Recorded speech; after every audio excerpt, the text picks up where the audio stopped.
마가복음 8장 22절로 26절, 자, 신약 67페이지입니다. 우리 이 말씀도 우리 한 목소리로 쭉 읽어나가겠습니다. 22절부터 합독합니다. 시작.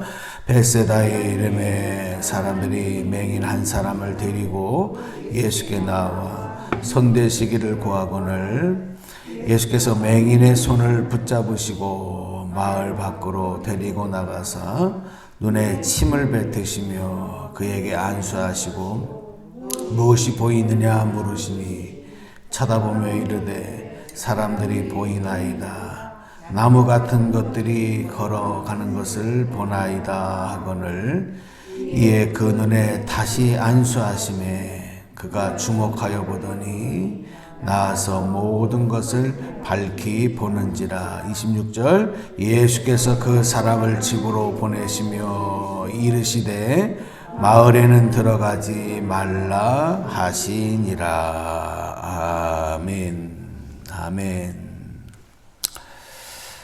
예. 오늘도 하나님의 은혜와 축복이 오늘 여러분과 함께 하실 줄로 믿고 오늘도 말씀 안에서 또 성령님의 도우심으로 승리하는 복된 한 날 되시기를 주님의 이름으로 축복합니다. 네.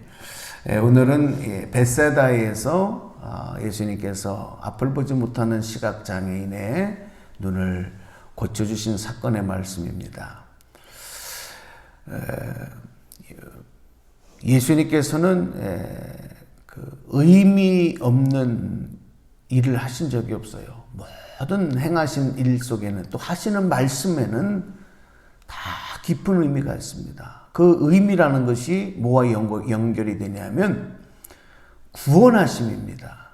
구원의 역사를 이루어가는 일과 다 연결되어 있어요. 복음을 전하실 때도 또 병든 자들의 병을 고쳐주실 때도 또 상처 있는 자, 외로운 자들을 위로하시고 함께 하실 때도 다 그것과 연결이 되어 있어요. 오늘 이 벳세다에서 행하시는 기적의 사건도 다 그렇습니다.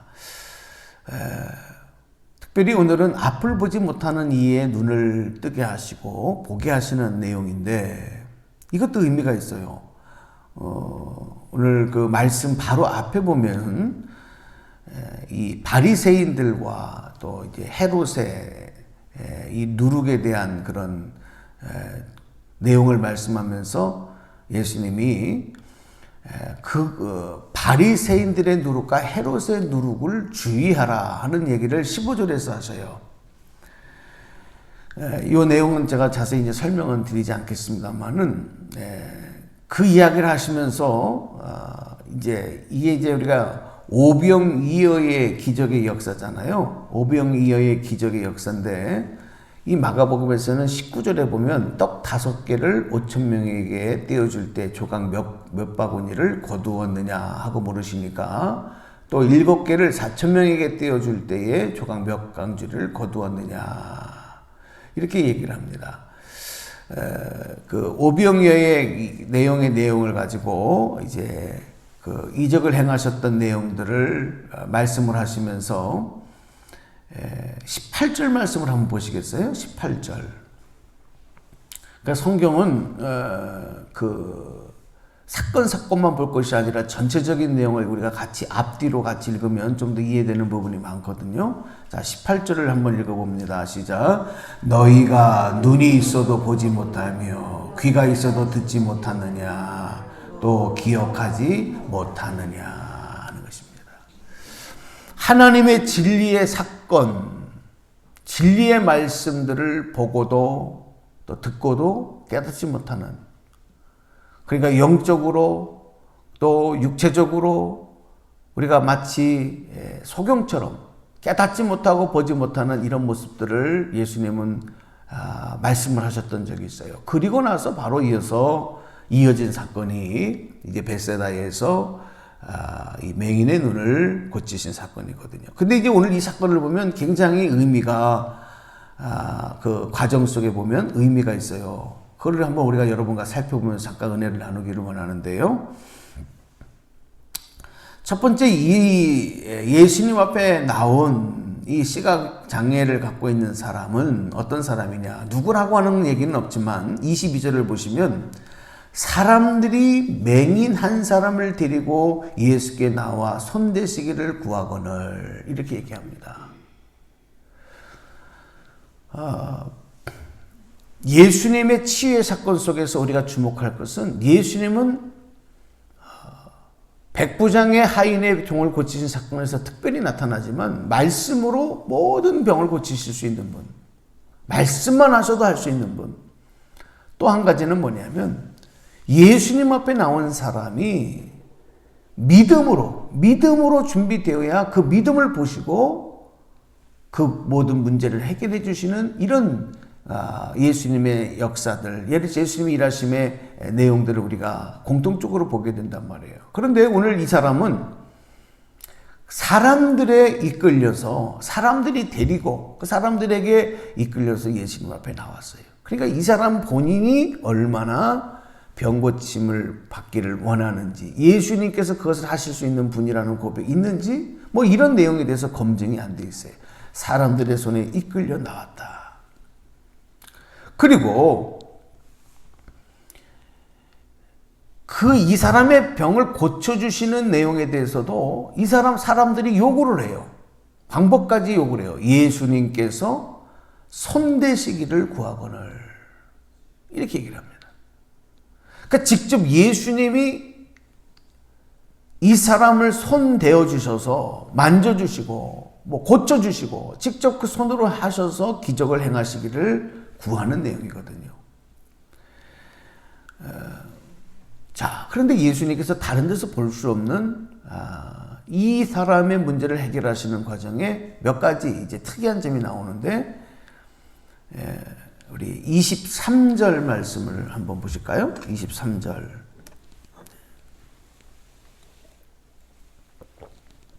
자, 소리내서 한번 다시 읽습니다. 시작. 예수께서 맹인의 손을 붙잡으시고 마을 밖으로 데리고 나가사 눈에 침을 뱉으시며 그에게 안수하시고 무엇이 보이느냐 물으시니. 23절에 보면, 자, 첫 번째로 예수님께서 이 사람의 손을 붙잡고 마을 밖으로 데리고 나가셨다 하는 것입니다. 왜 사람들은 예수님이 직접 손을 대어서 이 사람의 병을 고쳐주시기를 지금 요청했는데 이 사람의 손을 잡으시고 마을 밖으로 데리고 나가셨다 이렇게 얘기를 해요. 여기서 우리가 이제 주 예수님의 마음을 또 예수님의 그 뜻을 우리가 짐작할 수가 있는 거예요. 여기 첫 번째 볼 수 있는 건 뭐냐면 우리가 지난 시간에도 베드로의 장모의 열병을 고쳐주실 때 예수님께서 손을 대시며 그 손을 잡아주시면서 고쳐주시는 내용이 있단 말이에요. 그게 따뜻한 예수님의 사랑인데 지금 예수님 앞에 나온 이 사람도 앞을 보지 못하는 어둠 속에 살아가는 육체적인 장애를 갖고 있는 이 사람에게 이 사람이 믿음이 있든 믿음이 없든 예수님을 고백했든 고백하지 않든 어쨌든 고통받고 살아가는 이 사람에 대해서 예수님이 그 사람의 손을 잡아주시고 그를 이끌고 마을 밖으로 나갔었을 때의 이 모습 속에 우리는 첫 번째 예수님의 사랑을 보게 됩니다. 특별히 손잡아 주시는 사랑. 오늘 현대를 살아가는 우리들에게 정말 중요한 사랑이 바로 이 사랑이에요. 손잡아 주시는 사랑. 오늘 이 아침에도 여러분 손잡아 주시는 주님의 손길을 느끼시기를 바랍니다. 그 손 잡아야 돼요. 우리는 여러분 이 심령이 가슴이 점점 외로움 속에 메말라가는 지금 가을이 되어져서 단풍이 들고 그 단풍이 떨어지면서 바싹 마른 낙엽으로 부셔지는 것 같은 이런 자연의 현상을 보지만 여러분 자연만이 아니에요. 우리 인생도 점점 살아가다 보면 점점 우리의 심령이 메말라가잖아요. 단풍처럼 더 이상 버틸 수 없는 것 같은 모습으로 예전의 모든 삶의 모습들이 바뀌어지고 색깔도 바뀌어지고 그리고 결국은 떨어져 부서져 버리는 메마른 낙엽 같은 그런 심령으로 살아가는 이들이 얼마나 많은지. 그때 예수님께서 찾아오셔서 따뜻한 손으로 우리를 어루만져 주실 때 회복되어지는 기쁨과 소망. 오늘 우리가 첫 번째로 받아야 될 은혜이고 예수님 베풀어 주신 은혜다. 오늘도 따뜻한 사랑 속에서 여러분 다시 한번 소망과 기쁨과 행복이 임하기를 주님의 이름으로 축원합니다.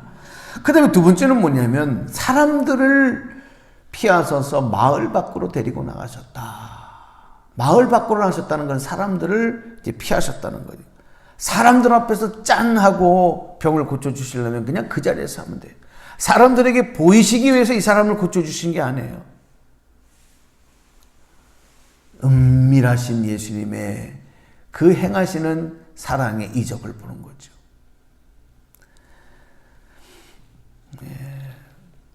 그리고 마지막 절에 보면은 이 사람의 병을 고치시고 나서도 26절에 보니까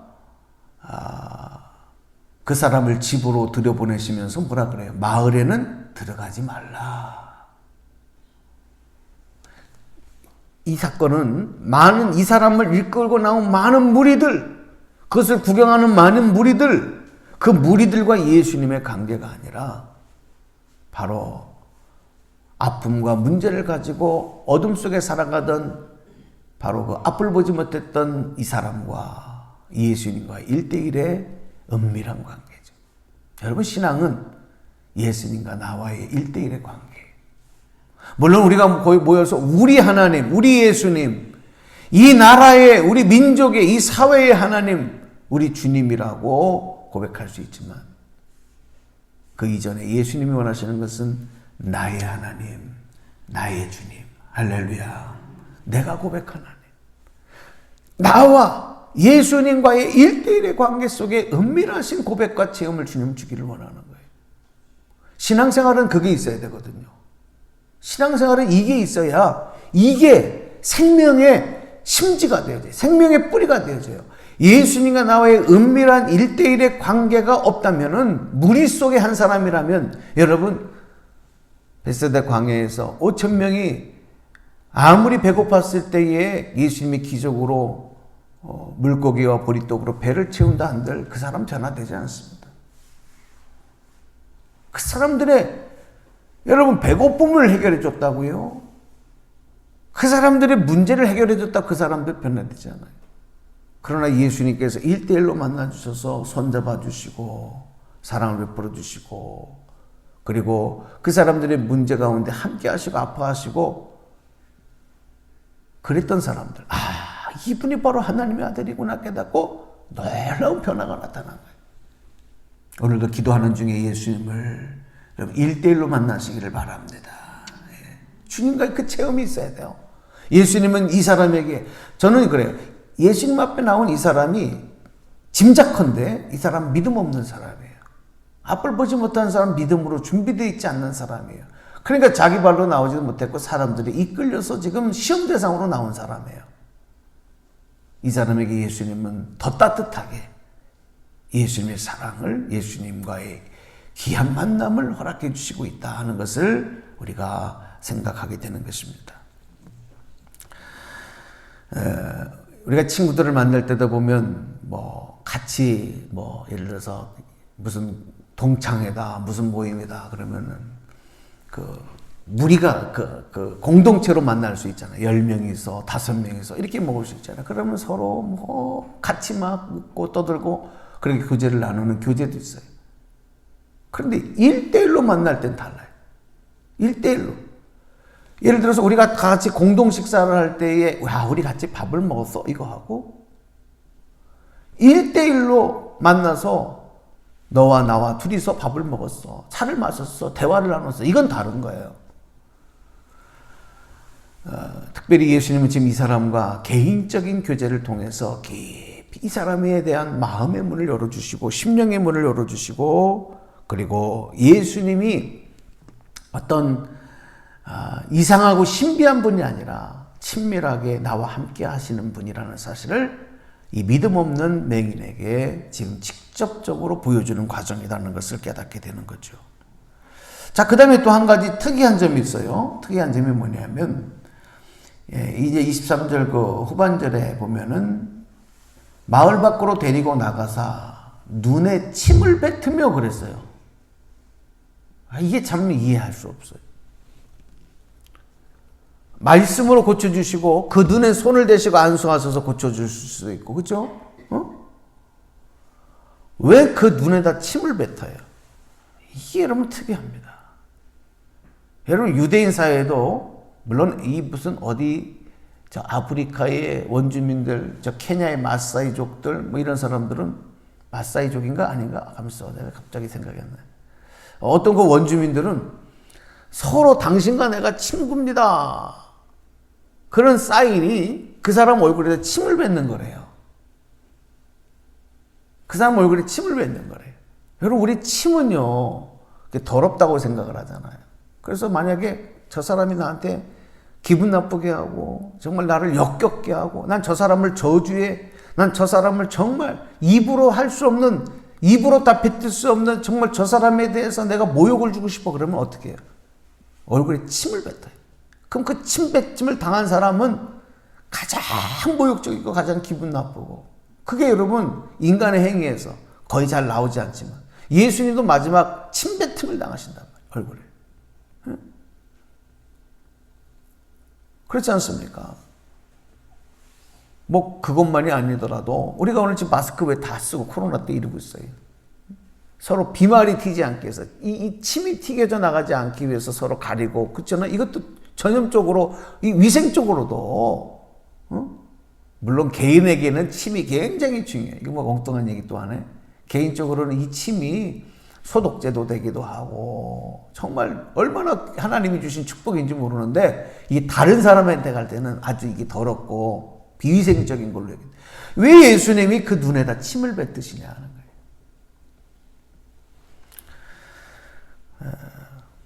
근데 이제 실로암에서 소경의 눈을 고치실 때는 침을 뱉어서 진흙을 이기셔서 그 사람의 눈에 바르셔서 눈을 고쳤다, 그런 내용도 있어요. 진흙이요. 그러면 우리가 진흙을 이겨야 되는데 물이 없으니까 침을 뱉어서 이겼나 보다, 이렇게 생각할 수 있을지 모르지만 여러분 그건 조금 좀 오바적인 또 행동이고, 어떻게 침을 계속 뱉어서 그 진흙을 이기겠습니까? 그 침을 뱉는다는 행위에 대가 도대체 뭘 의미하느냐? 여러분 침은요 저주의 상징이에요. 저주의 상징. 그래서 사람들이 예수님이 못 박히실 때 예수님을 향해 침을 뱉은 건 예수님을 저주한 거예요. 예수님을 저주하는 행동이에요. 아까도 말씀드렸지만 사람들끼리도 침을 뱉는 행동은 저주하는 행동이거든. 침을 뱉으면서 사랑 고백하고 침을 뱉으면서 애정을 표현하는 경우는 거의 없어요. 예수님께서 이 사람의 눈에 침을 뱉었다라고 하는 것은 그 사람을 저주한 것이 아니라 그동안에 이 사람을 괴롭혔던 그 가운데 있었던 그 질병, 앞을 보지 못하는 시각장애, 이 사람을 지금까지 평생을 고통과 어둠 가운데 붙들어 맸던 바로 그 질병에 대한 저주입니다. 그것이 귀신을 통해서 왔든 어떤 사고를 통해서 왔든 후천적으로 왔든 선천적으로 왔든, 그 예수님은 그래서 그 사람의 눈에 침을 뱉으십니다. 그리고 안수하셨어요. 예수님은 악한 우리를 괴롭히고 우리를 힘들게 하는 모든 것들을, 그리고 마지막에는 우리를 가장 저주 가운데로 이끌어가는 그 죄악에 대해서 침 뱉으시면서 그것을 물리쳐 주시고 씻어 주시고 해결해 주시는 분이 예수님입니다. 여러분 깨닫기를 주님의 이름으로 바랍니다. 그리고 나서 침만 뱉으신 것이 아니라 안수하시잖아요. 안수하세요. 23절에 분명하게 기록되어 있는 것이 그에게 안수하시고 그랬어요. 여러분이 안수라는 것을 목회자들도 주의 종으로 기름 부어 받을 때 안수를 받아요. 목회자로 구별받는 안수를 받아요. 또 그 안수권을 목회자에게는 주셨기 때문에 여러분들을 위해서 손을 얹고 안수를 해요. 여러분 손을 얹고 안수한다. 여러분 그냥 집사님 기도하겠습니다. 예, 같이 기도해요 하고 기도하는 것과 여러분의 머리에, 여러분의 몸에 손을 대고 기도하는 이 행위는 이거는 완전히 다른 거예요. 왜냐하면 하나님의 축복의 역사가 축복의 통로를 그걸로 정하셨기 때문에 그래요. 요즘에는 목사들이 이 안수할 때도 잘해야 돼. 막 몸을 쓰다듬으면서 뭐 여성의 몸을 쓰다듬으면서 이렇게 안수. 이거 다 성층으로 걸린다고 또 요즘에는 뭐 은밀한 부분을 갖다가 만지면서 이건 안 되는 거죠. 정말 정중하게 그 머리에 그 등에 손을 대고 안수한다는 하는 그 의미를 여러분 그런 의미로 생각하시면 예수님도 안수하셨고 요즘 목회자들이 안수하는데 어떤 목사님은 그게 무슨 의미 있느냐 안수를 왜 하냐 또 이렇게 하는 목사님도 있어요. 그거는 조금 그분이 뭔가를 잘못 알고 있는 거예요. 말씀으로도 고치실 예수님이 그 눈에 침을 뱉으시고 직접 안수하셨다는 것은 특별한 의미. 이것도 한 가지만 더. 그리고 뭐가 보이느냐 얘기하는가? 우리가 뭐냐면 뭐가 보이기 시작하는 거예요. 24절에 사람들이 보이나이다. 나무 같은 것들이 걸어가는 것을 보나이다. 여러분 나무 같은 게 걸어다녀요? 이거 이 사람이 보기는 보는데 뭐냐? 지금 분명하게 뭐가 보이지 않고 희끄닥 지금 완전히 치유가 되지 과정 가운데 있어요. 그러니까 예수님께서 25절에 보니까 뭐라 그래요? 이에 그 눈에 다시 안수하시매. 아니 한 말씀 하나로 천지를 창조하시고 말씀으로 벽을 고치시는 예수님이 두 번, 세 번의 과정을 거치시면서 이 사람의 눈을 고쳤다. 이거 지금 대단히 이거 무슨 중한 문제였다. 이렇게 해석할 것이 아니라 여기에서 또 하나의 의미를 우리가 보여줘요. 예수님께서 우리에게 기도할 때 끝까지 과정이 필요하고 과정 중에 포기하지 아니하고 우리의 무슨 문제가 해결될 때도 또 응답되어질 때도 질병이 고쳐질 때도 한 번에 팍 그것이 해결되는 것도 있어요. 암덩어리가 한꺼번에 팍 빠지면서 그 순간에 깨끗하게 치유받는 영상. 문둥병자가 그 순간에 깨끗하게 치유받는 그 순간적인 찰나적인 치유함도 있지만 문제도 마찬가지예요. 한순간에 해결되지는 문제도 있지만 과정을 가지고 천천히 순차적으로 해결되는 과정이 있는 거예요. 예수님이 보여주시는 거예요. 안수하시고 또 안수하시고. 그러니까 우리가 기도할 때 포기하지 않냐고 기도해야 돼. 가장 중요한 건 뭐냐면 예수님은 우리를 구원하시고 우리를 사랑하시고 우리를 해결하시기를 원한다. 우리를 통해서 그 일을 통해서 사람들에게 보여주기를 원하는 게 아니라 우리를 통해서 진실된 예수님 사랑 나타내 주시기를 원한다. 오늘 이 사실을 여러분 꼭 깨달으시고 여러분 혹이라도 아직도 기도하는데 해결되지 아니하는 것들 답답한 것들 예수님 손대어 주시고 또 완전케 하시는 과정 가운데 있음을 믿고 여러분 오늘도 기도하면서 주님 손잡고 오늘도 행복하고 승리하는 따뜻한 하루 만들어 가시길 주님의 이름으로 간절히 축원합니다. 축복합니다. 기도하겠습니다.